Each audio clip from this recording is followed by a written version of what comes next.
Chris, I like your setup there. It's very nice. Yes, my dining room. Lovely. So the participant count is rising. We'll wait till we hit. We had a record number of registrants for this Scotch Watch tonight. So I'll just keep an eye on the participant count. As it rises, then we'll go live. Okay. Hey, Tolga, nice to see you. I see you've raised your hand. Any questions, please just ask them. Look at that. It's firing through tonight, the Glenlivet. Hey, Cassia, nice to see you. The Glenlivet Illicit Still has got everyone very excited indeed. Oh goodness, I forgot to bring my phone so I could check if anyone was having issues. Hey Tom, nice to see you. How you doing? Winchester, got Winchester there as well. Hey Rob, nice to see you. Well listen, let's get started because it is of course a very important night for two reasons. Number one, we unveil a new The Glenlivet whisky. And number two, Scotland have their first chance of qualifying for an international tournament since 1998. And what's worse, I remember that. Hey Gregor, nice to see you. Thanks for joining us. So welcome everyone to Scotch Watch, uncovering whisky, one dram and one story at a time. I'm Alex Robertson, Head of Heritage and Education at Chivas Brothers. And I'm joined, of course, delighted to be joined by my co-host, Director of Blending, Sandy Hyslop. Sandy, how's your week been? I've had a good week, Alex. Been busy. Sample room, blending room's been going full tilt yet again. There's a lot of stuff going on at the moment. I feel like we're a wee bit of a warm-up act for the Scotland game tonight. We're going to really need to up our game, Alex. We're going to have to make sure that we hit all the right buttons. We've got a cracking whisky tonight. Really looking forward to it. As far as news is concerned, the big news in my world is tomorrow is the big handover of the brand spanking new blending room in Dumbarton. So anybody who follows me on Instagram will better brace themselves because I'll just be wall-to-wall photographs once we get going. So yeah, it's going to be fantastic. I put a picture on last week of it just coming together, but wow, it was looking good today. It's going to be really special. What about you, Alex? What have you been up to this week? What have you got to tell us? A great week. Sandy, listen, your blending room, any chance of a Scotch Watch coming live from there so we can get a good look at it? Absolutely, definitely. Once we get this COVID nonsense out the way, we're going to be live from the sample room. I hope they are installing Wi-Fi. It'll look great and someone will forget the Wi-Fi. We're going high-tech, Alex. We're going high-tech. We're going to have all the gear. Oh, brilliant. Great to hear. Great to see you, Matthias, all the way from Argentina. And also thank you, Frank, for your say hello to Chris. And also Bill, thanks for joining us as well. Great to see you again. So, well, listen, Sandy, I've had a great week. First of all, looking forward enormously to this game tonight. I hope it isn't just another glorious failure for Scotland where we score but lose a last-minute goal. Also, I've been doing a lot of running this week, Sandy, and I hope can you see the tash beginning to come? I'm raising money for a very good cause, which is Movember, and in particular men's health and men's mental health. So please, if you could donate, please head to my Instagram account, DramGoodLife, and I'll post my link on there later. Well, okay, on to tonight's two guest stars. We have a couple here with us. So first of all, after moving to Dufftown, Scotland, Dufftown is the heart of malt whisky country, from Canada, following a career as a government marine biologist and creating a Scotch whisky board game, our next guest joins Chivas Brothers brand homes, entertaining countless guests at Aberlour and Strathyla distilleries, before being awarded a full-time role due to his passion for Scotch in Chivas Brothers archives. So welcome to Scotch Watch for the first time, our archivist Chris Brousseau. Hey Chris. Hello everyone. Hello Sandy. Hello Alex. Hello everyone. I'm glad to be here tonight to talk about this new whiskey, which is our second guest, I believe. Yes, absolutely. And Chris, marine biologist, entrepreneur. What was your whiskey game called? The Whiskey Game. Oh, how did you come up with that, Chris? It's on sale on Amazon now for 20. No, I did this. Trivia Pursuit was a Canadian game, and around the year 2000, I kept coming over to Scotland visiting distilleries, and you can only take so much whiskey or so many T-shirts back. So I thought I'd develop a nice compact little game. So it has 800 questions on Scotch whiskey. Trouble is, when you do something like that, it almost becomes out of date almost immediately. But I patented it, copyrighted it, and it was a lot of fun and opened some doors, and I got to meet a lot of people. So it was great. It's great. Ah, brilliant. And Chris, so you were marine biologist, entrepreneur, brand home assistant, now archivist. You've been around a bit. Do you have a favourite role in amongst that? You know, I've been really lucky. I think every job I had, if you asked me that, no matter what job I was in, I would say that was my favorite role. I mean, as a biologist in Ontario, I worked all over the province, from the Great Lakes to the Boreal Forest to Hudson's Bay. So I had a great job, and then whiskey was my passion. It was became a hobby, almost an obsession. I kept coming to visit Scotland, and then the opportunity came. My wife and I, we sold our business, quit our government job, came to Dufftown, and I started working for Chivas Brothers. So it's like a dream come true. So what used to be my hobby is now my job. It's great. I love it. Brilliant. And listen, your favourite role, great to hear, but is Scotch Watch the highlight of your career? We've asked a few people that. Well, I'll tell you what the highlight is. I'll tell you what the highlight is, and you can tell me, okay? The highlight is, I don't know how many people online have actually tagged polar bears. I guess they can put their hands up. To tag a polar bear, we're working up at Hudson's Bay, and you fly around in a helicopter until you spot a polar bear, and then you chase the polar bear with the helicopter, and the polar bear starts to run. You sit out the side of the helicopter, and you tranquilize the bear. After a few minutes, the bear gets sleepy, and he lies down. And then you land the helicopter, and we always sent the rookie out to make sure that the bear was sleeping. Because you always want to make sure that it was asleep. But the amazing part was the where we slept at night was just wherever we'd land a helicopter, 100 miles in the middle of the tundra, and you'd land your helicopter, put up the white tent. Now, a tent to a polar bear at 20 miles away looks like a giant marshmallow.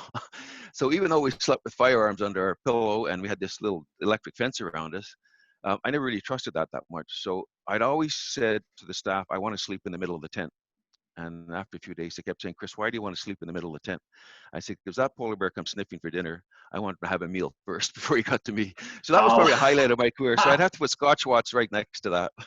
Well, that's fair enough. And listen, you will see a picture of me bizarrely appearing on screen. And I reckon what's happening is my team use my Zoom account. So clearly someone from my team is currently logging in through Zoom, but signed in as me. So please sign back out. And then just follow the link to sign in, and that will save the floor. Myself being on screen twice, because one of me is enough. Well, listen, let's come to our second guest star, which is the reason for tonight. We are unveiling an absolute cracker of a whiskey, and we're going to meet someone who informed the story behind it and the research, and Chris, and of course the man who was looking after the. You'll need to just sign out and leave. And we're going to learn more about the spirit itself from Sandy and the cask maturation. Now, it's the first in the original Stories limited edition whiskies, and I give you the Glenlivet 12, Illicit Still. Woo. Lovely. Now available on Amazon in the UK, and it will be getting rolled out globally. Anyone got it at home? Anyone put their hand up that ordered it for this? Aye, Chris. Thank you. 2 participants. Got it. Excellent. We're definitely going to come to that. So, Sandy, just a quick one from Matty. It's not a pertinent question, but he's dying to know about the Mickey Mouse that's over your top right shoulder. It's a vintage telephone. His backpack comes off, and you use it as a phone from like the early 1980s. Yeah. Big standing up one with a backpack that's a telephone. Lovely. Well, listen, and another question, Gregor, you will see it in the Netherlands. I'm absolutely sure of that. The US, Kieran, we're going to see that in the new year. So you will absolutely get your hands on it in the new year, without a doubt. Now, the 12-year-old Illicit Still was inspired by illegal distillation in the valley of the River Levitt in the 19th century, and by our founder, George Smith, who was amongst the illegal distillers, and we're going to hear more on that from Chris himself. George, of course, was illegal. Now, you can expect banal banter for the next 30 minutes or so. I promise you will be absolutely finished by 7:45. Crucial cut-off point is Scotland plays Serbia in Belgrade, one of my favourite cities, actually. Now, please feel free to post your questions in the Q&A. Please feel free to keep the chat coming. And also, please feel free to stick in your score predictions if you like too. I'd like to see those. Now, before turning to our whiskies, we're going to move to a regular hobby session, which remains despite some considerable opposition, as I say, every single week. So we're going to start. You can see Sandy's an antiques collector. Look behind him. Look at that incredible hoard. Sandy, it's only a small part of your hoarding, isn't it? Yeah, I've got issues, Alex, for sure. I've got issues. There's all sorts of miscellaneous rubbish behind here. One of those hoardings, one of those collections are watches, of course, and we like to pair a watch with whiskey every single week. So, Sandy, what do you have for us this week? Well, to be honest with you, Alex, I felt under a bit of pressure this week because obviously Glenlivet is fabulous whiskey, great reputation, fantastic lineage, great innovative whiskey. You know, we've got some amazing expressions like Caribbean Reserve. Just there's all sorts of things that there was a lot of boxes to tick tonight. So I went deep dived into the Hyslop vault and dug out something really special for it tonight. So tonight we have got a 1940s vintage Rolex Oyster Bubbleback. Now, there's nothing more fitting than pairing Glenlivet Illicit Still 12 years old up with a nice vintage Rolex. So one right out the bottom of the vault tonight. That's an absolute cracker. 1940s, did you say? Yeah, 1940s. What do you call it? Bubbleback? Bubbleback, yeah, it's gold with a domed back on the back. Very, very famous vintage model, yeah. One for the collectors. The collectors all love to get themselves a nice vintage Rolex Oyster. So what are you telling me about music then? Beat that. What have you paired up your music with? Well, I've got a cracker tonight, so I'm going to set a quiz for everyone at home. I'm going to show them it, and I want everyone to put in what you call this album. And I'll tell you at the end. Okay, so let's put your answers in the chat. What is this album called? Okay, by arguably one of the most famous bands in the world, and of course one of the UK's most famous bands, is of course by the Beatles. And I thought long and hard about this. So Gregor's gone for the White Album. Keep the answers. Well done, Gregor. Keep the answers coming. Now, what this is, of course, this was that difficult 9th album. It came after Sgt. Pepper's Lonely Heart Club. And really the reason that they went for this really clear white cover that everyone's picked up on is because they wanted to stand in stark contrast to the sort of opulence of Sgt. Pepper, which came before it, and the sheer detail in that. I always think Captain Pepper or Sgt. Pepper's a bit like the Caribbean Reserve we tried recently, Sandy. This is the Illicit Still, because the Beatles took this back to their roots. It was all about getting back to their roots, just like the Glenlivet Illicit Still, and it was about letting each of the individual band members shine with their own style of writing. You know, there's some classics on here: Blackbird, Helter Skelter, Back in the USSR, George Harrison's While My Guitar Gently Weeps. An absolute cracker. So I love it. I absolutely love it. The other reason I chose the Beatles is the Glenlivet history, of course, in the 19th century became the first licensed distillery in the valley of the river Levitt. Then lots of distillers, Happiness is a Warm Gun's a cracker. Lots of distillers just copied it, you know, and it ended with a court case, Chris, as you know, in 1884. You know, it was the longest valley in Scotland. The Beatles are the most covered band in the world. You know, thousands upon thousands of covers of their songs. So loads of links, Sandy. What do you think about that? Loads of links. Yeah, you've put a lot of effort in this week. Good choice. Good album, actually. Cracking album. Great album. And what I will say is, we did say it was called the White Album, but great quiz question. The album is actually called The Beatles. It became known as the White Album. So there you go. Useless information. Chris, keen fisherman, what would you pair with the Glenlivet? Was that your key hobby, Chris? Yeah, that was one of my key hobbies. And as I said, I fished all over Ontario, from the Great Lakes, Northern Ontario, and Hudson's Bay. So I've caught lots of different fish species. Moving to Scotland was slightly different because I had to learn how to fly fish for Atlantic salmon. And I have this little spot 20 minutes from my house on the Deveron, which is one of the best salmon rivers in the country. So I'd have to pick salmon, the king of fish, to go with the king of whiskey. Oh, lovely, lovely. Like well you better be careful, Chris. There's nobody for your Royal Salute team on. They'll be doing their dingle. You're crossing your brands. You know, that'll be it. So you're going for salmon, nice cream. How's your fishing season been, Chris? I landed a lovely salmon a couple of weeks ago, and the Deveron was still open, and I got a sea trout. So I had a good fall. I had lots of action, and I landed a couple of fish. So it was really good. It took me years to learn how to catch one, but I've been getting lucky the last few years. I love it. We've got the Beatles, we've got the Rolex, we've got Chris talking about salmon. We're rich in taste this evening, aren't we? Let's see some of the comments coming in. What have we got? Happiness is a Warm Gun. Yep, great album choice. Thank you, Jenna. Simon, the Fun-Loving Criminals would have been better, seeing as we were talking about Illicit Stills. And Andrews just asked Sandy, what watch tonight? You must have just joined us, so give us another flash of your watch, Sandy. Yeah, we're going to get a load of excellent. Just the job. Right, so Chris, how about telling everybody a little bit about your job? What does your day consist of as an archivist? You know, when you rock up to work in the morning, what lies in front of you? Well, this is amazing because I don't know.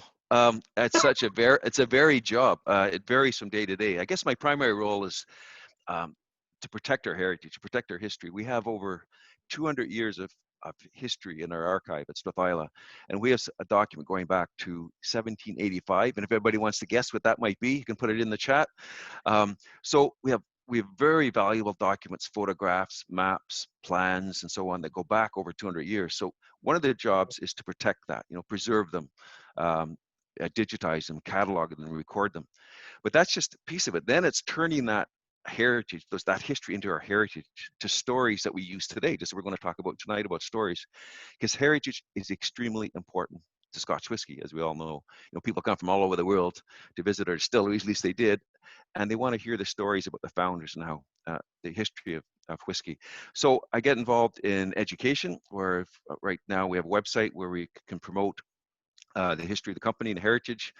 I'm participating in the Scotch Whisky Academy, telling people about the archive and what they can find. But a couple other things to do is have an authentication rule. In other words, if we put something on a bottle, for example, Glenlivet, established 1824, we've got to be able to back that up. Or if we make a brand claim, we got to be able to back that up. So I'm involved a lot in making sure that the claims we put out there, the dates and so on, are backed up and authenticated. And what we're talking about tonight is inspiration. I get involved almost every day in every new product development that comes out, new social media programs, new advertising, because people, they can see these timelines, they can see packaging, Chivas Regal from 1909, the old bottles of Glenlivet, they can see advertising from day one, so they can see how the brand has evolved over time. So this is a really good source of inspiration, and I get involved in that every day. It's good. I think it's a really important role you've got, Chris, and you're beavering away in the background, and lots of people don't even realise that there's all sorts of things that you're helping create the story. But pretty exciting tonight. A little bird tells me that you maybe snuck something out of the archive tonight on your way home and managed to get it past security. Yeah, is that right? Yes. I'll show you in a minute. Yeah, good. Do you want to see it? Yeah, well, absolutely. Well, we can't wait. Well, this is a hell of a build-up, isn't it? It's great. Oh my God! This is actually a project I really enjoyed. About 18 months ago, the marketing team got a hold of me, Marta Cantanio, and she wanted to talk about Glenlivet and come up with an idea based on original stories. Well, if I had to pick a brand or a distillery that you have good heritage and good stories on, it would be Glenlivet. I mean, it's fantastic, the stories and the heritage we have. So we thought, where should we start? Do you start with an event? Do you start with the date? So the idea came, let's start before it was legal. There was a lot of illicit distilling going on in the Highlands then. So we picked up, we were able to showcase, the stories and the heritage about illicit distilling in the Glenlivet Valley. So ended up with this new bottle, which you can see. Now, the one thing not only did the archives sort of supply the, some of the background stories and the copy, but what I really like is this here. Is one of the oldest bottles of Glenlivet that we have in the archive. It was distilled in 1898, bottled in 1925, and you can see, I'll just bring it back, you can see that actually was the inspiration for this bottle. Superb. So when we go back and we look at the color of the bottle, if you could look at the glass here up close, there's a lot of imperfections in it. So this is one of the oldest bottles we had in the archive. So we used for inspiration for the project, which I find is really, satisfying. You work on something like this and it comes out and you feel like you've had a hand in it. I'm a bit jealous, Chris. I've not got one of these in my garage. Isn't that amazing to see though, folks? And you're seeing the original Lee Glenlivet based, you know, Illicit Still here. Chris, is there spirit in that? Yes, just except for the little bit I had tonight. I mean, yes, it's been sealed, properly sealed, but over evaporation, it's up above the label. And you notice it says 15 UP. So if this was for, what this means is 15% under proof. So if it was for America, it would have been 50% alcohol by volume, which would have put it around 43%. If it's a UK bottle, it's slightly different. This would put it about 48% alcohol. So again, it ties back to the Illicit Still. So ties perfectly. Really, yeah. So this bottle is about 48% alcohol, which is the same. So it's really nice to have something like that. And this bottle is also quite famous. There's a movie called The Mummy back in 1999. If you recall that movie, they're sitting around the campfire, and a replica of this bottle had been made. And John Howe sitting at the campfire, he pulls it out of a bag and he goes, Glenlivet. And they sit and they pop it open. So it's quite a famous bottle. It's been in the movies as well. So it was nice to use as part of the story. No, thanks a lot for bringing that along. Cracking bottle. It is. I like how you casually just place it. You'll knock that over later.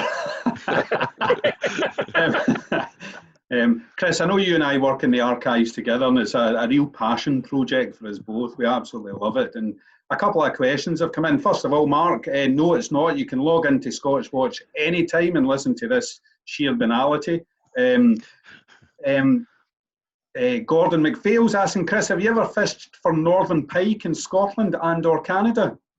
Lots of northern pike in Canada. That was all throughout northern Ontario, I fished for pike, but I haven't fished for them in Scotland yet. Up here where we are in Speyside, there aren't that many pike. It's mostly salmon and trout waters, so we don't have too many pike waters around here, but I fished a lot of pike in Canada. And Jürgen, thanks for your question. Jürgen's just pointing out, is that the angel share that's left the bottle in the original Glenlivet that we saw there? I'm an angel. Listen, a couple of questions I love. Marcos from Greece, thank you for joining us. Great to see you. A couple of questions here. So Dom and Frank have both pointed out the Charles Dickens letter, which is singularly my favourite archive item. Tell us a bit about the Dickens letter in the archives. Yes, there's a letter written by Charles Dickens in 1952, and it basically talks about a bottle of rare old Glenlivet, and he was passing it on to what we think was a friend of his for a baptism present for his daughter. And he talks about he received the bottle from a gentleman in Edinburgh, knowledgeable in whiskey education. In other words, he knew what he was talking about.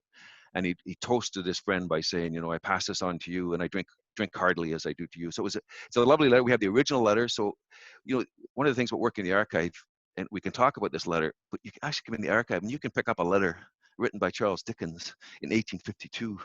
So, and actually we have it all preserved in plastic, everything, and scanned. But this is something that Charles Dickens wrote in 1852. So some of the things in the archive like that are just, when people come to visit me in the archive and they look at some of these artifacts, it's sort of overwhelmed. It's amazing that we have these. Yeah, it's a lovely letter. Fabulous history. Were we were able to take that to the Dickens Society in London, weren't we? And, you know, say we had it. And I love that phrase on it as well, Sandy. Chris, that should be our toast, you know, drink as heartily as I drink to you. He said, you know, absolutely wonderful, and seeing it in his wonderful handwriting style. Let's see what else we have. Let me see. There was one I was going to read. Michelle, thank you. I had the pleasure of visiting the archives a few years ago. The archives is housed in Strathila Distillery, folks. It's the most amazing thing to see. Chris was full of knowledge and had me grip with his stories. So thank you. Great job, Chris. And I think it's fair to say as well, Chris, that that we're also still piecing together the history of our Scotch whiskies and our brands such as the Glenlivet. Yeah, we're still we have about 12,000 records that we've cataloged in the archive. We think we got another few thousand to go through, but we're still finding things. We're doing research all the time, and I think one was really neat. A couple of years ago, we did some research, and we came across the accounts book for Strathila Distillery, and it was from 1786, and it was a book where the two owners, what they bought to build the distillery, and at the end of the year, because it was a partnership, they split the cost 50-50.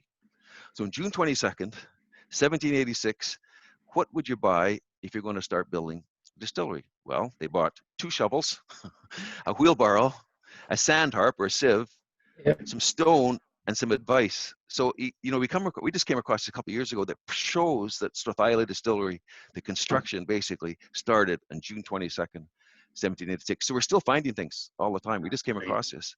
So it's amazing. You know, we still, and people will bring us, bring us stuff to the archive. It's really, we're still finding stuff all the time. Sandy, do you feel that weight of history when you're working? Are you aware of it? Because you're working across the board. Do you feel that? God, yeah. Some of our brands, like Glenlivet, has an amazing reputation for quality and for consistency and for being innovative, producing different expressions. Yeah, goodness me, myself and my team are very, very conscious that, you know, we don't want anything to go wrong under our tenure. We want to make sure that we'll live up, anything we produce, any new expression should live up to the standard that has been set. And because it is so popular all over the world, Alex, there's a big onus on us to get it right, because a lot of people know the whiskey inside out. They drink it regularly. It's their dram of choice all the time, and we've got to make sure that we deliver that flavour consistently year in, year out. It's really important. Well, we're going to come to that new spirit in a minute, and I know you've got a glass of new spirit right there. Cunning. And Frank's done a brilliant, Frank in Toronto for us, done a great lead. He said the most magic moment personally for him was his first visit to the library at the Glenlivet Distillery, and he raised a glass of the Glenlivet to a remarkable family, their story and their brilliant whiskey. Let's go to that moment that Frank's talking about, Chris. The turn of the 19th century, we know there are 200 illegal distillers in the Glenlivet Valley, including George Smith.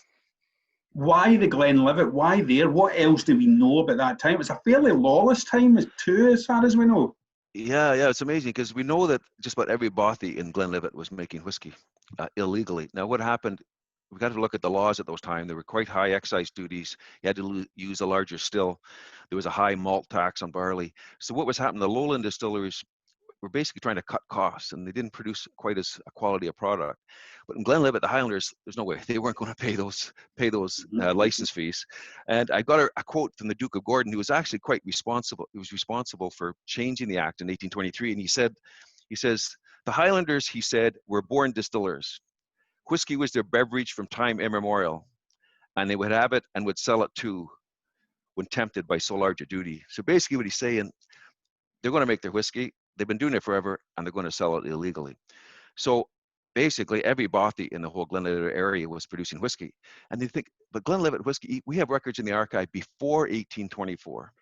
Going back before that, that talks about whiskey from the Glenlivet area. Okay, there was a lot of people making Glenlivet whiskey. And the question came up, why was it so special? It had a good reputation. It cost more to get Glenlivet whiskey. And during the indenture hearings of 1884, we have 300 and some affidavits, and this question was often asked: why is Glenlivet so special? Now, in the 1880s, they said water, which is probably, the water. They talked about climate, and they talked about altitude as impacting maturation. But I think when you look at the time, if you look where the Glenlivet Distillery is, it's very remote. And for those of you who've been to Glenlivet Distillery, the old distillery is about a mile up the hill, and you can't, it's really hard to see. It's very remote. So this gave a person like George Smith time. He didn't have to rush making his whiskey, because he didn't have to pay any duty. He took the time. He could make his whiskey according to his own style. And also, what was happening, he would make the whiskey, they would make their whiskey. It might take several weeks for that whiskey to go into an anchor or a small cask, and it might take several weeks for that cask to get south. So by the time this whiskey was getting onto the market, it may have matured for several weeks, maybe a couple of months in these small casks, and very fast maturation. So all of that Glenlivet is seen to be smoother, it's mellow, it has a chance to mature. So I think goes a long way with it. George knew that he had this iconic product. He was extremely remote. He could take his time. He knew the value of storing it in these anchors. So he set that style, and he decided he's going to go on and protect that name, and he became licensed, the first licensed distiller in Glenlivet in 1824. Amazing, against all those odds. All those 200 other bothies weren't very happy with him, but he had the courage and the foresight to do this. It's a very good story. You know what I like as well is there's a great story about him writing a letter. Now, I know Alan's on. Alan might correct me in this, but I'm sure it's about 1827. He writes a letter to the government complaining about illegal distillation in the valley of the Levitt. It's turned full circle. Yeah, it's amazing. It's quite a gamekeeper. It's quite a story. Sandy, a question from our good friend Tom. He's asking you started to touch on the Glenlivet signature style there, and is the Illicit Still edition still keeping that style just as you described it? Absolutely. And we Alex, we've had loads of chats about it this week about this, and there's loads of analogies about it, and it's like Glenlivet's got the real, absolutely wonderful classic Speyside fruity flavours. It's got a little bit of that aromatic floral flavour in there as well. But we were talking about it, Alex. This new expression is like the HD version of Glenlivet. It's just wonderful. The flavours are all amplified and really clear. Yeah, it's stunning. And let's take another couple of questions. And Sandy, thanks for joining us from Durban in South Africa. We hope it will be available in the shops. I will find out exactly when it will be available and I'll let you know. Sandy said I started drinking Glenlivet in 2007. I've never looked back. I've introduced many people to Glenlivet over the years and I love Glenlivet. I would love to fulfill my lifetime dream and visit the distillery one day. Well, we'd be delighted to host you one day, so thank you. Here's a great question from Ken Lindsay for you both. And it's, what do you think George Smith would think of the new Glenlivet Illicit Still today? So I'm going to put that to you first, Chris. Well, okay. I think he'd be quite proud of it. He was the one that fought to protect that Glenlivet name. He claimed Glenlivet. So if he was looking around today and he's seeing that, Glenlivet, the best-selling whiskies in the world, the range it has, and to come up with something that was basically reflecting the heritage that when he was making whiskey, I think he'd be quite proud of it. I think he'd be quite chuffed that his whiskey, he survived, he won. It is the Glenlivet whiskey known around the world. So I think he would be quite pleased with this. That was quite beautiful, Chris. You're filling up here. Sandy. I think he would be absolutely delighted that we were recognising the heritage and the hard work that he did to establish such an amazing whiskey. I think he would be over the moon that we were paying homage to this old bottle, that we were emulating the strength from way back then. We were getting all these cues from many, many, many years ago. Yeah, I think he would be delighted with the new expression. Well, we're going to come to the new expression right in a moment, but I've got a couple of great questions from Gregor. And we had this question before. Chris, are the front buildings at Strathyla from 1786 or were they built later? The front, there's a bit of the stone apparently from some of the front part of the distillery, but most of it has been modified over the years. But we do have some stone that we believe was right from the original distillery, some of that, the front facing. I do remember doing a tour of Strathyla and waxing lyrical about these buildings being from 1786, and the guy in the tour was a concrete expert. And he said, I think you'll find this concrete's from the 19th century, young man. Yeah. That was a job done inside large dram. And another from Jürgen that I didn't realise, he said those days a lot of illegal distilleries had been officially bakeries. Was there any bakeries in the Glenlivets past, Chris? Not that I know of. They're probably breaking bread, and whatever's left over they put into whiskey. Any of the bars left over. That's a good point. Yeah, they would have been. I think a lot of the distillers, they were, they survived first on food, but any extra barley or grain they would put into making whiskey first to drink themselves, but then secondly to sell off, because Glenlivet has such a great reputation. Chris, that was such a great response off the bat. I mean, whether it's true or not, we've no idea, but it was beautiful. Right, let's get to this great whiskey. So, Sandy, yes. You've got some new spirit with you. Talk us through the new spirit, the character of the Glenlivet, while Chris and I just enjoy it. Yeah, the new distillate's quite distinct, Alex. It has a real clear. When we're testing all the new distillate at KB2, when Phyllis Brown helps me get everything organised on a Tuesday to make sure that all the samples are set up, and all the managers come in and we test all the whiskey and make sure that all the charges from the previous week are all exactly the flavour we're looking for. It's quite clear and easy to pick that out in the session. It's got real sweet, fruity pear notes. It's got the most concentrated orchard fruit out of all the distilleries in our portfolio. But what I like about it's got all that Speyside character on the new distillate, but it's got a delicateness to it. It's got a lovely aromatic floral flavour in the background, which is just absolutely lovely and works really well during maturation. Manages to hold up, even though I'm describing it as delicate, it holds up during maturation. Mm-hmm. Yeah, it's a lovely distillate, fruity, sweet, and not too pungent. in my opinion, quite a sophisticated Speyside malt, Alex. And it's crucial that we preserve this at the heart of the dram when in maturation, isn't it? We don't let the cask dominate that. Tell me, how long have you both been working on this project? Sandy, you first. Probably about 18 months from start to finish. There's lots and lots of inventory checks that need to be done, because we're launching a whisky that's 12 years old here, and we didn't plan for it 12 years ago. So you need to look at your stocks, check how much we've got, look at the forecast for other brands, make sure that we don't launch this whisky at the expense of some of the older expressions. You know, we have some amazing, we've got Glenlivet 18, we've got 21, we've got 25. The last thing we want to do is to launch this new whisky. It's hugely, you know, people love it, then we end up struggling for stock for the older brands. So it's a big balancing act. You know, I work really closely with my inventory team to make sure we've got the right stock in the right place. So there's a lot of checks going on. We did a fair bit of, you know, Chris has touched on the 48%. And how historically it was at 48. We did look at other strengths as well to see. We were looking for a strong story, but we were also looking for the flavour to be just right. You know, it wasn't imperative that it was 48, but fortunately 48 was the best. It was the clearest, dialed up flavour of that Glenlivet style. Yeah, so been a great project to work on. Okay. And Chris, thanks, Sandy and Chris. Yeah, I'm about the same, about 18 months, probably about the same time we started. Sandy was working on the inventory. We started looking at the ideas behind the Illicit Still. A great marketing team to work with. They're really open to ideas and discussions. So it was about the same time. It was great. And it's really nice to see it on the shelf when you've been part of that development. Yeah. You know, you think an archivist sits in the archive all day and, you know, catalogs things, but it's really exciting to be some part of something like this. And you see it come out on the shelf. Well, brilliant. And just to say, Sandy, you did name check there, and Phyllis is on with us tonight. Excellent. So that's good news. And of course, I think I would also like to give a shout out, as young people used to say, to Ian Russell, who was on earlier as well, who was a big influence in the archives in the earlier days. So listen, let's try it together. So everyone, as Dickens said, drink as heartily as I drink to you. Please enjoy a dram if you're at home responsibly. So Slanger. Slanger.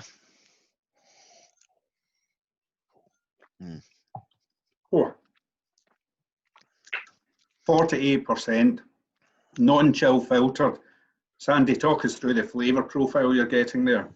Flavour is superb, Alex. Flavour on it is beautiful. Absolutely lovely. And that's 48%. I've not added any water to that. Because it's got that delicate character, bumped up to 48, it's still eminently drinkable, neat. You know, classic with water. It'd be lovely with water, but you can drink it neat as well.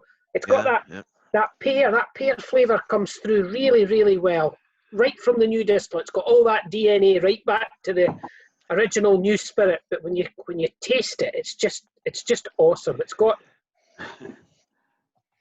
for me, it's got that peaches in syrup, that lovely, you know, really, really sweet peaches soaked in syrup. It's lovely. It coats the mouth. It's really, really nice. It's got that creamy fudge as well. You know, I sometimes talk about toffee, but this isn't toffee.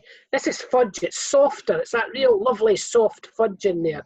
It's just great. Great big long finish as well. Yeah. What do you think, Chris? I think it's great. It's exactly what you're saying. You said it's like in high definition. I'd say this is like Glenlivet with the volume turned up. It's just got that extra, you know, that. Chris, is that turned up to 11? Yeah. Yeah.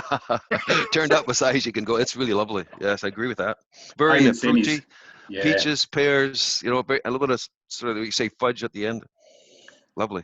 Simon saying, my mouth's watering just watching you drink it. It is mouth watering. I'm going to try it with the splash. Pineapple cubes coming through. That sweetness. You're right, Alex. That's really good. Boiled sweets, pineapple cubes. You're absolutely spot on. Yeah. A couple of great questions from Matthias. Matthias always absolutely on the ball with these questions, and it's the question everyone wants to know, Sandy, is that if you make a comparison between the 12-year-old and the Illicit Still, what would you mark as the difference? I would mark it as the concentration of the fruit flavours. So it's almost like you get that sort of fresh orchard fruit pear in the 12-year-old. Once you go up to that 48, you're almost going, you're heading pears into peaches, but peaches in syrup. It's got that viscosity to it that's not in the 12. It's just viscosity, sweetness dialed right up. Chris, what do you think? Yeah, it's great. I think I've just added a little bit of water to it. It seems to it's softened it down a bit, but it's definitely more fruitier, I think, than the 12, but a little bit more intense. But I think I enjoyed it at 48% as well. I've added water just to try it, but 48% is perfectly drinkable. It's lovely. Yeah, Matthias has asked if it's got a floral scent like the 12-year-old. And I always get that floral note, like fresh cut grass, Yeah, it does. It's quite aromatic. I get a little bit of it's almost Earl Grey. That lovely. When you take you get that lovely aromatic smell from Earl Grey. There's a little bit of that in it. A little bit of toasted oak as well. That's very suggestive, Sandy. Great question from thanks, Ronald J. Ronald Dalmans has just mentioned a great partnership that we have at the moment with the National Trust for Scotland on the archaeology of illicit distilling, a partnership with the Glenlivet. So thank you, Ronald. I know there's great work going on behind the scenes on that. Graham's asking, Chris, do you conduct any modern research into illicit distilleries? I know Alan, our master distiller, who's on tonight, is certainly doing that. Yes, and also what you just mentioned with Ronald about the National Trust, they're going to do surveys some of the old illicit sites. And we're going to go to the old Glenlivet distillery. There was an archaeological survey back in the 90s, and it actually shows where the chimney was, where the pond was at the old site. So we're doing some research up in there to try and pinpoint a little bit more accurately that we can basically stand exactly. We know where the lats and longs are. So as soon as we get back in the field again, we're going to do some research and map that old distillery out, and I know Alan's been doing a lot of work up here locally in the Cabrac, looking up old bothies and old distills. It's a great project. Brilliant. And thanks, Graham. Thanks, Ronald. And Diana, it is amazing. And I hope you get to taste it very, very soon. Sandy, a couple of specific questions for you. Cask type, what are we using cask-wise here? Yeah, we're using. I'm going to be quite specific about it. We're using American oak bourbon barrels. That's what's helping amplify that fudge, that sweetness. But also we're using some European oak as well. But we're using second fill, quite a bit of second fill European oak. We wanted still that distillery character to come through, Alex. So that second fill really gives it that lovely sweetness coming through, but it tempers the raisin spiciness. We didn't want to dial up the spiciness too much, so wanted it to be really luscious, sweet, syrupy, lovely flavours. So yeah, so European oak, American oak, first fill, quite a bit of first fill American oak in it, but some second fill butts really, really helps with that 48%, 12 years old. It's a good balance, Alex. Brilliant. And Simon White, CBL employees are amazing, he says. Oh no, sorry, do CBL employees get a discount on Amazon? Sorry, I misread that. Daniela, great, thanks for joining us. It is fantastic, and I hope you get to try it soon. Sandy, I want to just address a couple of final points with 2 minutes to the big game. Chill filtration, let's knock that one out of the park. Chill filtration, non-chill filtered, it does not impact flavour. Doesn't impact flavour at all. In fact, it's a bit of it, as far as we're concerned at Chivas Brothers with Glenlivet, we don't even do it. Can it really be classed as chill filtration? When we filter it, we don't even go to zero. We're filtering above it. So all we're doing is just making sure that there's no bits from the char. We're making sure that there's that clarity of the whiskey stays clear. So yeah, absolutely to your point, Alex.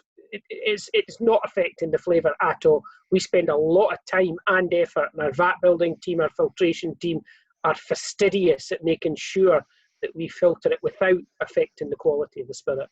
Yeah, I think, listen, I'm glad to knock that one out of the park, as we should. So yeah, Bernie, thanks for joining us. It's only 38 quid on Amazon, so an absolute bargain. Daniela, great question. Do you work with a particular distillery or cooperage for your bourbon barrels, Sandy? Yeah, well, Glenlivet's a big brand. A lot of people love Glenlivet, so we're producing a lot of whiskey a year. So to make sure that we can continue to produce it year in, year out, we're buying from 2 or 3 main suppliers and some small other suppliers. And that is specifically to keep the continuity of the whiskey year on year. So yeah, we're dealing with some of the big players in America to get first fill, fresh, ex-bourbon American oak casks. We're only wanting the best quality coming in to mature the Glenlivet. Great question, and great answer. Thank you. Hopefully we've given you that insight. And Chris, there was a question for you. Are you planning on writing any books on the Chivas Brothers distilleries? Tom's. Maybe we want to retire. We have actually hired some researchers in the past few years. We do have stories about Chivas brothers, Scapa, and recently one on James Fleming. We did some amazing research on James Fleming last year using a writer called Andy Sylvester. And did you say Ian Russell was on the call? He was, yeah. Yeah, well, if you say he would be a good candidate to write, Ian is a Glenlivet fan, and he knows a lot of history about Glenlivet. But yes, I think it'd be lovely to be able to write, the Glenlivet story in one volume, encyclopedia. I mean, it's huge, but yeah, it would be great, a great project. Yeah, I think I want to write a book on the great Jimmy Barclay. That's who I've got my eye on. Yeah. I would love to do that. So, well, listen, the time is upon us, and hopefully we've given you a great insight into the Glenlivet Illicit Still. Hopefully you've enjoyed that. Great turnout tonight. This will be available on YouTube tomorrow if you want to watch again with a dram in your hand. Who knows? A quick one, Matthias, do you make a marriage between first fill American and second fill European oak? That's a no, isn't it, Sandy, normally? Yeah. No. Yeah. No. Good. Thanks, Matthias. So, yeah, thank you. I hope that's given you all an insight. Great turnout tonight for Scotch Watch. Absolutely brilliant. Chris, how's it been joining us on Scotch Watch? Yeah, it's great. I really enjoy it. It's nice to be able to tell stories, and I just hope we can get back to work again. And if anybody on the call comes to Stuff Isla, I'd love to show them the archive. I know a lot of you, some of them have been there, but it's just so much amazing history and amazing things to see in the archive. So I welcome people to come and visit when they can. So it's been great. Thank you. Yeah, you're welcome. I've got a line here for Frank that I'm going to finish on. He says, maybe the happiest person in all this world would be Captain Bill Smith Grant to see so many of the Glenlivet expressions available today. In his day, he couldn't experiment the way he would have liked because of the demand for the original 12. So, Sandy, over to you as a final word as always. How have you enjoyed tonight's Scotch Watch? It's been great. Thanks a lot, Chris. I think it's really good. Thanks for giving up your time to come and talk with everyone tonight. I think that you play a really, really important role in the story of our brands and helping everybody understand what we're trying to achieve with these whiskies. It's a key piece of the jigsaw. I've had a great time tonight. Good, great thank you. Yeah. Good chat. Here's to the next one. Here's to the next one, Alex. Yes, well, listen, we'll be back on the 10th of December, Sandy, and we're going to be doing that evening. You're all welcome to join us for Royal Salute. We'll be doing a full session on Royal Salute. That's going to be a cracker with a couple of... Now, remember, you can follow Sandy at Whiskey Blender Dude. Great Instagram account. You can follow myself at Dram Good Life. Please do log on later and please donate to Movember. It's a great cause. I'm trying to raise £500 and Chivas Brothers will double that. All that's left to me is to say, well, listen, thank you for joining Scotch Watch, uncovering whiskey, one dram and one story at a time. And come on, Scotland! Here we go. Yep. Let's do it. Cheers, everyone. Cheers. Cheers. Bye. Beautiful. Stay safe. Bye now.